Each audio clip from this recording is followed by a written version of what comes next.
So, lads, in what has been a mad old scenario, we have now seen both Cindy Brunson, we saw Cheryl Swoops no longer being a play-by-play announcer for the Dallas Wings, or no longer being color commentator. I can't remember exactly what her role was. However, we have now seen from the Phoenix Mercury broadcast crew, right here, the 2025 Phoenix Mercury broadcast team, Ann Schatz, play-by-play, replacing Cindy Brunson. So Cindy Brunson is no longer there. Not to celebrate losing her, so anyone losing job, she was unlistenable on the mic. I didn't watch the Phoenix Mercury that much. Like, I didn't watch games with commentary on. I can't lie. I didn't watch games with commentary on last year. It's been honored to join the Mercury staff team. So play-by-play Braden Bell has come on. And I was about to say, I was like, where does that name come? There was a Braden Bell who I coached against last year who absolutely freaking cooked us. There was a Braden Bell last year who played. He played for what team did he play for? He played for Prairie View A&M and absolutely cooked us. He absolutely cooked us. But it is mad because obviously I'm not going to read that, but Cindy Brunson is gone. And whether or not she was good at her job, I hope that that's the reason someone was fired. But the fact that her and Cheryl Swoops are now gone, I do think that from some of the stuff that they were posting on social media, like, it's not the greatest look. It's not the greatest look employing someone who says the stuff that they said. And what, by the way, like, Cheryl Swoops just kind of lied about Caitlin Clark. Cindy Brunson went into a Twitter space and said some, like, really not good things. I can't remember exactly what they were. I might be 100% wrong. I think. I looked back on the video. I think she went on and said that Caitlin Clark, or implied anyway, that the Indiana Fever needed to do something about Caitlin Clark. Like, I'm pretty sure that was, like, an implication. And it was a bad one. And also the fact that she, like, again, co-signed the Sinano post. And by the way, the fact that the Sinano post was just allowed and laughed off was a bit of a shock. Genuinely a bit of a shock. But it is kind of telling that two teams have let go of, well, or at least not rehired people that have actively kind of gone against the main player in the league. And funnily enough, like, when it was the Phoenix Mercury did an incredible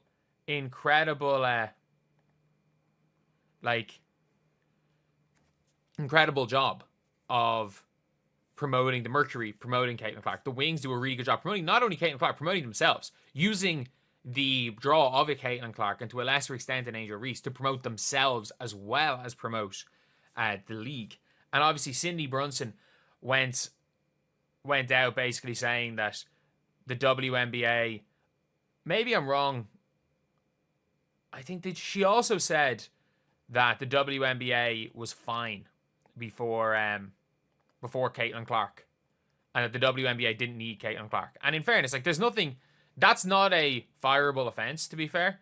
And if I did misquote the previous one, then obviously I'm very much wrong, and I retract that one. But I just can't. I think that was what there was back in the day with Cindy Brunson. But either way, like, at the same time, you don't. It's not good seeing people lose their jobs. However, if you're going against who is the biggest draw in the league, who is the biggest name in the league, as an employee of a team of the league, it's not going to work out well for you. Just like the podcast that Cheryl Swoops is on is now the other host. Yeah, Cheryl Swoops is still on a podcast, but no longer the one that's being promoted by the WNBA itself.